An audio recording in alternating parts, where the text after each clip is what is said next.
Virus Z, Book 1, Beginning of the End, by Rodolphus. Read by Douglas Christian Larson. The novel is dedicated to Branna, Dean, Wooly, Jeannie, and of course, Charity. Chapter 1.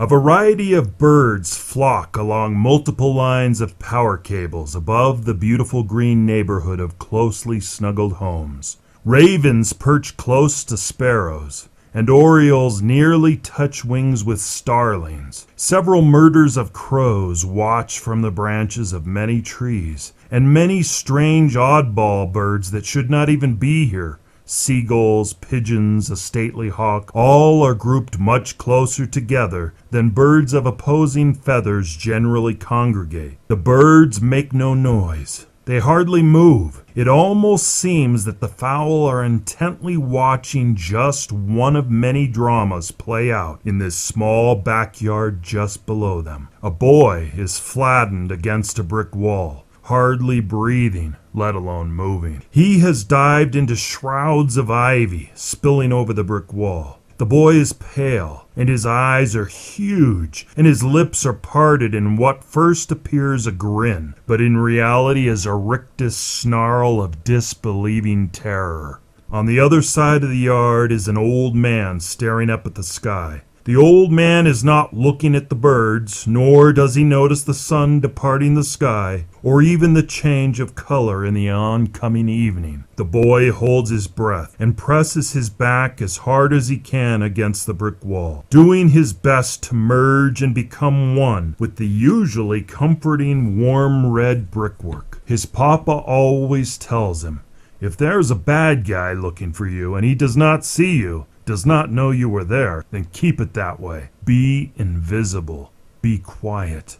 Of course, Papa was talking about bad guys. You know, normal bad guys, not what is stumbling around on the other side of the yard. Dean nearly sprints for the back door. It is only 12 feet away, standing completely ajar with the inviting safety of the family home right there. Just a quick dash and safety. Dean can slam and bolt the door before the it can react to his movement. He should not be out here because the last thing Papa said when the reports began on TV was that he was to stay in the house and he was not to open the door, not for anyone. Well, unless it was Mama or Branna or Wooly. But the power had gone off soon after Papa had screeched away on his motorcycle, gone into town to get Mama and Jeannie and bring them home. The television had only hinted at what was happening, and most of what the media said, almost everyone assumed was just more inflated hype. Glue more people to the screen, and the sponsors are tickled beyond pink. Keep people scared, and they shall watch. Dean wanted to know what was happening in the world, and there was no TV to watch in the house, no lights, and it was getting just too plain dark in the house to stay there. And so Dean, deprived of his steady media feed, came out here, intending to stay out here in the fenced backyard for just a few minutes. Only when he came out here, it was only a moment or two before the thing came staggering into the backyard. Oh boy, his bad brother Wooly had left the gate open again. Boy, was that punk going to get in trouble. But this was no stray dog or rabid fox. This was something. Dean did not know exactly what it was. He has an idea of who it was,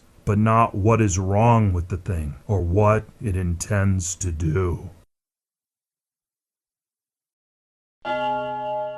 Chapter 2. Now Dean cannot move. This isn't supposed to be happening. It isn't supposed to be possible. It is like seeing Santa Claus in the middle of your house in the middle of the night. At first you might react with something like glee, but within an instant that glee would stab bitingly into terror, and you'd know with terrible certainty that the glee and the terror are the same thing, because Santa is not real. At 10 years of age, Dean is practically fearless. As for fear, he has none. Not for snakes, spiders, things that go bump in the night, and the monsters under the bed. Those kinds of fears he conquered years and years ago, back when he was a little boy. But when something like this thing stumbles into your yard, groaning, grunting, its head twisted to the side and eyes staring sightlessly up at the gray sky, fear becomes something entirely real, something entirely now, livid and present and pressing. Fear demands flight, running, dashing feet. Get away, just get away now. Or, and this is worse, fear demands fight. Dean swallows. It feels as if a bird just went down his throat, nearly getting stuck halfway down. And a big bird, a big dead bird. He glances up at the hundreds of birds, maybe thousands of birds, and they seem to be watching him. They do not even seem to be real, so intently are they focused. He peeks through the vines hanging from the bricks and sees the thing standing with its back this way. And it looks pretty much like an old man, a skinny old man. In fact, Dean is certain that this thing is Mr. Klotch from about 5 doors down, the guy who always gives Dean and Worthy and Branna a hard, level look when they razor past his neat lawn, their scooters whirring dangerously close to his perfectly coiffed green grass. Dean feels fairly certain he cannot fight with Mr. Klotch, not even when he is like this, stumbling around blind and moaning, because this thing is not Mr. Klotch, and the thing is hardly a man at all, but something that had once been a man, and now is just pretending to be a man, and is not even very good in its present role. The boy tenses his legs, ready to run, his hand clutching a bunch of ivy, ready to use the greenery as leverage when he makes his move toward the house. He is about 12 feet away from the back door, maybe 20 feet at the most, and the thing is equally about 15 or so feet away from both Dean and the door. Dean, the door, and the thing. 3 points of a deadly triangle. At school, Dean is the fastest runner. He has been for the past 3 years, but he tends to be faster when he has the chance to spin his wheels a bit, like in the 100-yard dance. That's when he is best. The 50-yard dash does not allow for most of his speed to kick in. And now, what is he going to do with 20 feet? The boy crouches down slowly, in preparation of launching himself towards safety. The thing croaks. At least it sounds like it said something, formed a word, though isn't much of a word. Not even for slang words it isn't much. But Dean's ears perk up, because it sounds like the thing that might be Mr. Klotch has suddenly stood a little straighter, said something that is almost a word, and now seems to be turning, slowly, its body twisting unnaturally around, weirdly around as if Mr. Klotch has somehow fused with a snake. And the neck audibly cracks, and the head swings down, drooping. Dean notices instantly that the eyes in the thing's ghastly face are now looking directly at him. Impossible as it seems, the thing stares at Dean where he hides against the brick wall, in all this covering thick ivy. "Oh," it says. "Oh."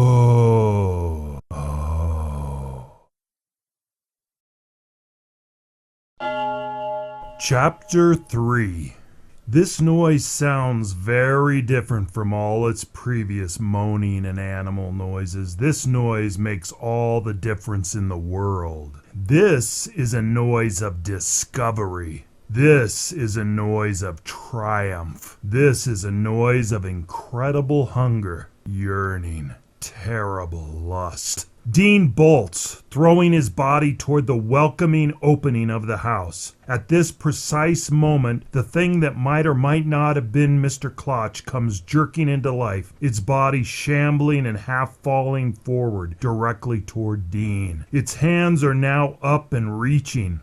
pale fingertips hooked into claw-like tools, searching for the boy, seeking, snatching. Dean screams as he feels the things that are supposed to be fingertips brush his shoulder, as the momentum of their passing sends them past each other in the center of the triangle. Dean surges and plunges through the doorway into the house, and as he spins to slam the door, the thing is already there, lurching, forward stumbling after him, just quarter seconds behind. Previously, the thing moved slowly, but it cannot be all that slow if it is here now, its arm already entering the house. Dean is the fastest boy in his class, and even in terror, he cannot outspeed this thing at the door. The boy slams the door closed, but it bangs down on the thing's arm. "Get out!" Dean shrieks, throwing all his weight into the door. The steel door bangs again and again on the ball of the thing's elbow. The boy imagines pinching off the arm in the door jamb, but the writhing appendage seems fairly indestructible, and the lustful fingertips scrabble at the back of the boy's jean jacket.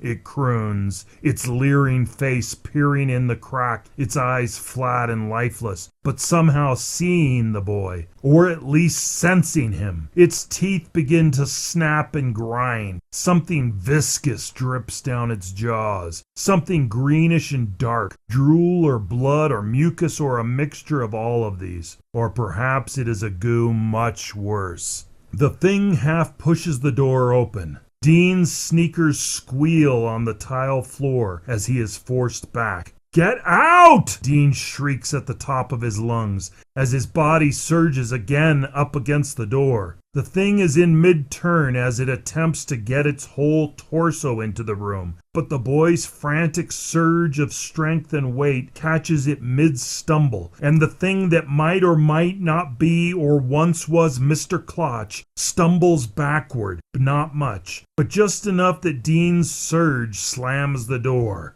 With military precision, Dean snaps the locks on both the doorknob and the deadbolt, his hands not even shaking. Blam! The thing slams against the door from the other side. It seems too hard, this shuttering of the door, as if an elephant is attempting to gain access, bashing its big, bloated head against the door. This thing might bear a passing resemblance to old Mr. Klotch from several doors down, but whatever it is much stronger than ever the old man could have been. Dean turns and runs deeper into the dark house. All the power went off about half an hour ago, and now the sun is low in the sky, with absolute darkness approaching very soon. He has to find a place to hide, but as he dashes into the house, a part of his mind addresses him too calmly. "It saw you behind the ivy, so don't try and hide from it, because it will find you."